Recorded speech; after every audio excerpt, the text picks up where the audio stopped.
So now we move on to the first album of true music from Yngwie Malmsteen, where it wasn't all just centered around instrumentals and noodling around your guitar.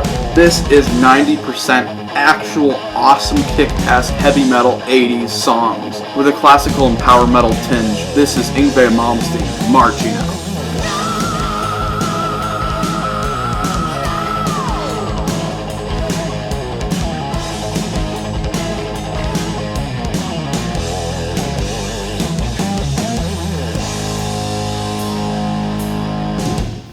Marching Out came out in 1985, and the artwork is just like any other Yngwie album. It's just a picture of him doing something with his guitar. This one looks kind of generic because it looks like a solo album and nothing more than that. So it's definitely one of my lesser favorite Yngwie album covers. On this album, Yngwie would actually get somewhat of a consistent lineup for the next couple albums, where he would get the two Johansson brothers in the band. You got Jens Johansson on keyboard, and Anders Johansson on drums, and then Marcel Jacob on bass, which usually you'll have Yngwie play bass, but I guess they had him on this album. Of course, this is the last album of Jeff Scott Soto, and last album Jeff sang a little bit weird. He wasn't that great on it, but here he actually does a pretty damn good vocal performance. But there are a lot of moments on the album where he kind of sounds generic, but there are a lot of them where he really soars. And the first album was just kind of Yngwie wanting to put out like some sort of solo album to experiment and to finally get some of his ideas and ego out. Now he was going out to make music. He was marching out to make actual good albums and for like his actual new band, Rising Force. And this album actually did pretty well for the band. It set them up as a new kick-ass 80s metal band, or even like an 80s metal hair band. So the first song is Prelude. It's just an instrumental build-up sort of thing. It does really nothing for me, but it's not like horrible either.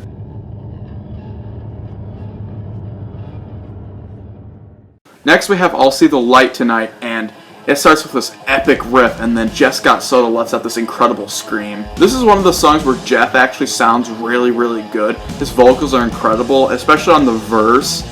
The whole riff and melodies and everything sound perfect. It sounds like a really awesome, kick-ass, classic 80s metal song. One that's been swept under the table because, you know, Rising Force is a very underrated 80s metal band, and they just have so much pure, awesome metal that no one likes to listen to. And this is definitely one of them. I really like the chorus, but as the chorus goes on, it kind of gets generic from Jeff's part. But other than that, an amazing song.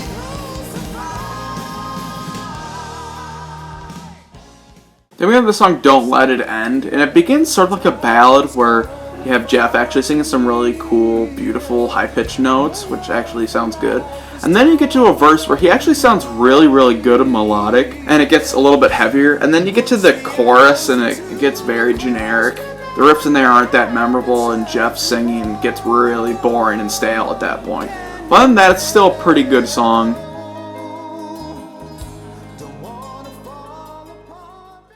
Then we have the awesome song Disciples of Hell, but the problem is this song has some really great riffs, but Jeff's singing's kind of generic, especially towards the chorus parts. It gets a little bit boring there, but the rest of the song, the verse is absolutely kick-ass. It just kind of loses my interest after a while.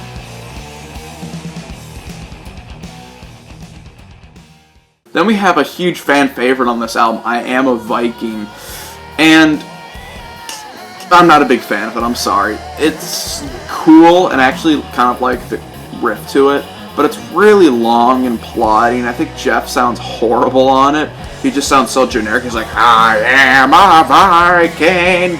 But there's definitely some really cool keyboard work in there. It sounds very epic, but it just doesn't catch my interest that much.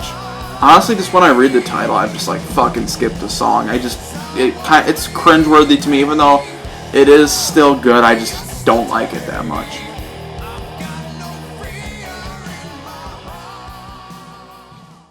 You have Overture 1383. This instrumental's alright. It's like cool and upbeat for a second, and then it gets like really boring. It's almost like Black Star from the last album, but even more boring. It's super slow, and it's just a lot of guitar wankery that goes nowhere. But that leads up to one of my favorite songs in the album, Anguish and Fear.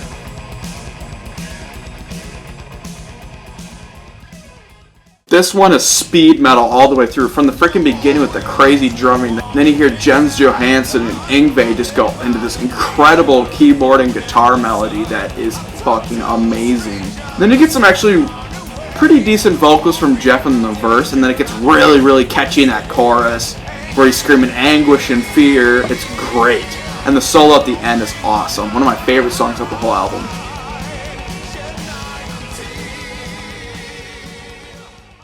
Then we have On the Run Again, which was actually, I think, originally written in Yngwie's first band, Steeler, but they rewrote all the lyrics and changed the name and everything, and this is the song that actually has lyrics written by Jeff Scott Soto, and this song is one of my favorite songs of the album. It's like mid-tempo, but the riff in there is really catchy and cool. It totally sounds like a great 80s rockin' song, but the singing in there is great, and the chorus is fucking catchy. There's some great melodies in there.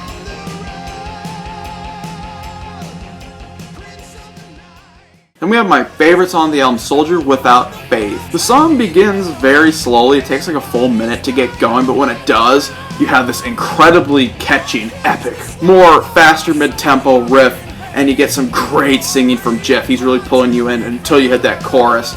He's like, gotta get out of here, don't wanna be around, gotta find my way home. And that great guitar work from Yngwie at that part is incredible, and Jeff hits this awesome high note at the end of the chorus. One of the best Rising Force songs ever.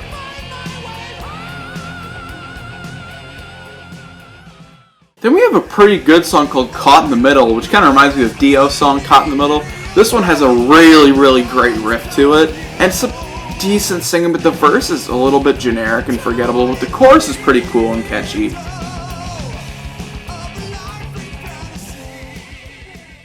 Then we have the final song on the album, the title track, Marching Out, which is an instrumental. This instrumental is pretty decent, I guess. It has some great guitar work in there, but it's mostly just kind of melodic and slow throughout.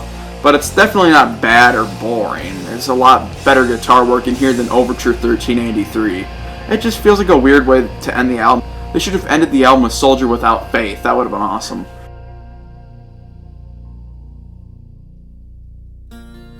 So that's it, that's Marching Out. Definitely we're getting better and better. We finally get Rising Force's first true song-oriented album, but it only gets better from here.